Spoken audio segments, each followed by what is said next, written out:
Hello, this is Brandon Katz, and today I'm here to address the question, why should we learn Latin? Isn't it just a dead language? Does it have any relevance for us anymore in our culture today? Well, yes, it does. And here I'll explain why. Now, before I answer this question directly, I want to make a couple clarifying points.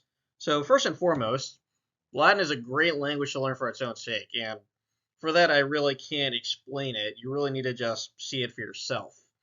Uh, Now, we need to remember here that with classical education in general, and Latin in particular, you're not just learning so that you can run through the mill, get your grades, go to college, and then get a job.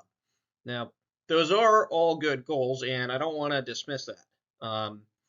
However, we need to remember that learning is learning for its own sake. It's about becoming a better and more whole person. So you learn in order to better understand and appreciate the true, the good, and the beautiful. That's what classical education as a whole is about, and you can especially see that with Latin. Also, and this will lead to my next 7 reasons for why Latin can actually help you. There's something in Latin for everybody. So, what I'm about to go over will cover a wide range of subjects and interests. So, even if not every single reason I'm about to give pertains to you or your children in particular, something here should. So, now our first and probably most obvious reason for learning Latin, you might be interested in learning Roman or Western history yourself. So, think about the Romans. So, what language did they speak? They spoke Latin. And if you want to know anything about the Romans, how should you go about doing that? Well, you could read a textbook, and they can tell you something about it, or you can watch a documentary, and that will tell you something. But if you really want to know Roman history, you want to read the records that they left behind for us. And that's true of any historical society that you're trying to understand. And the best way to read those writings that they left behind for us is to read it in the language that they wrote. Now, there are plenty of decent translations out there for Caesar's Gallic Wars or Cicero's speeches. Um, However, you really lose something if you don't actually read it in the original language. What was it that made Cicero so compelling as a speaker that drew his audience in? You can't really get much of that with English translations. Now, even if you're not interested in the Romans per se, but you're still interested in Western history, so European and American history, um, Latin can still help you with that because despite no longer being a living language, Latin was still used in churches, it was used in politics, in philosophy, in theology, and is even used as a way for different countries to communicate with each other or to have writings that all of the Western world could use. Um, so that's reason number one. You might be interested in Roman or Western history yourself, and Latin will give you the greatest access to that. And this leads us to a very important point. If we shouldn't bother with Latin because it's a dead language, then we shouldn't study history because it's full of dead people. Now, reason number two. Many of our English words come from Latin, about half to be exact. So English is not fundamentally a Latin language, it's fundamentally a Germanic language. So many of our everyday words come from German or relate to German. However, a lot of our fancy words do come from Latin, and there's a reason for that.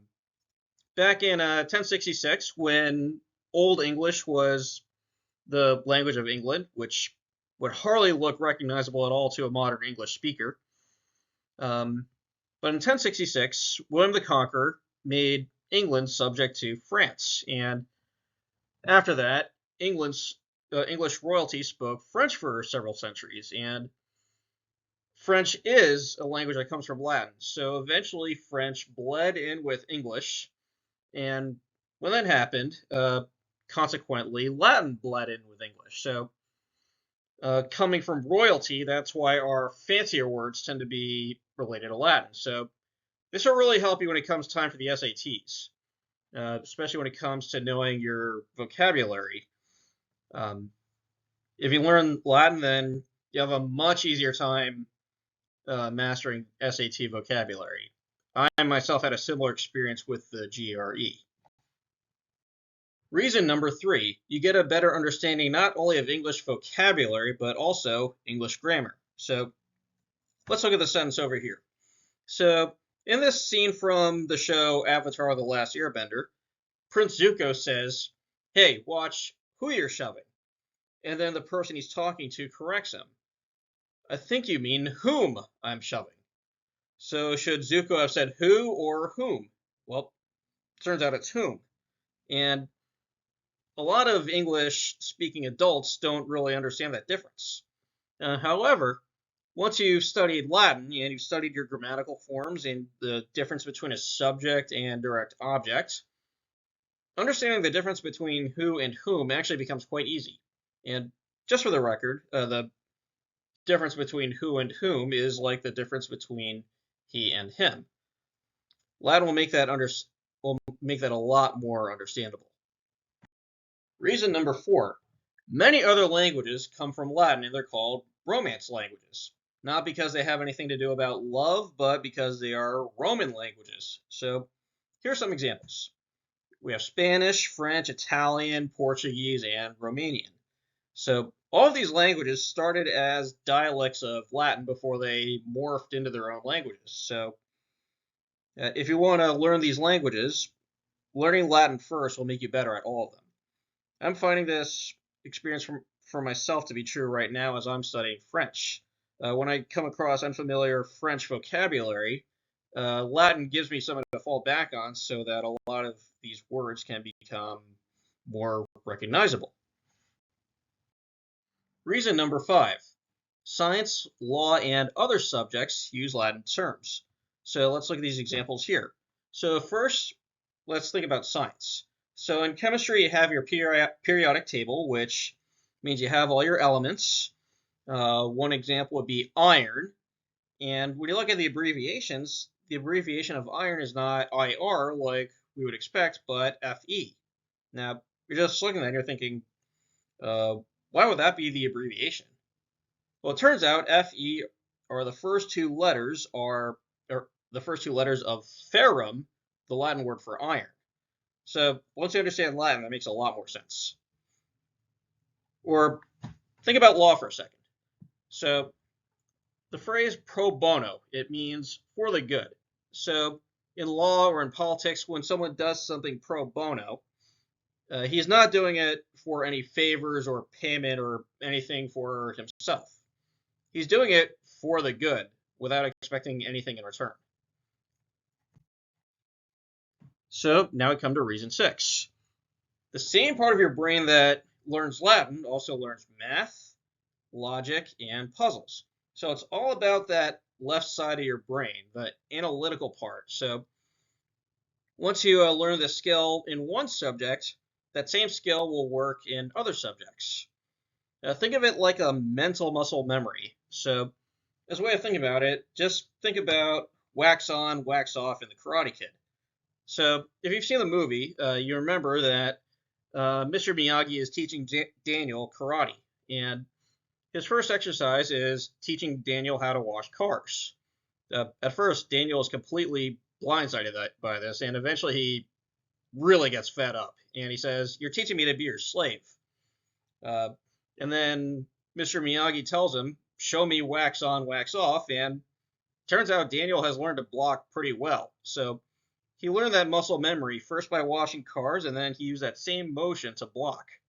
Same thing here. You learn Latin, you get that mental muscle memory so that you can use these same skills in these other logical kinds of subjects. So you might think of math and Latin as opposites, but turns out they actually work hand in hand pretty well. Learning one will make you better at the other. And finally, reason number seven. You will understand many cultural references by knowing Latin. For example, Harry Potter. A lot of the spells in Harry Potter come from Latin in some form. Some of it is closer to actual Latin than others. For example, here, Harry says expecto patronum. In Latin, that means I wait for a patron or a protector.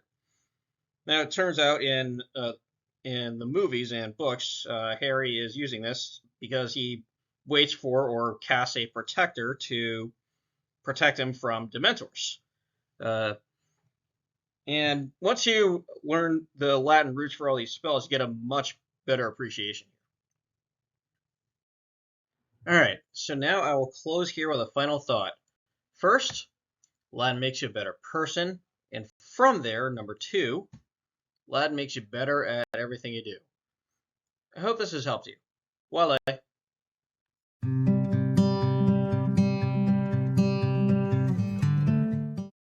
Please like and subscribe. If you'd like to become a student with the Classical Training Ground, click the link below in the description and enter the details.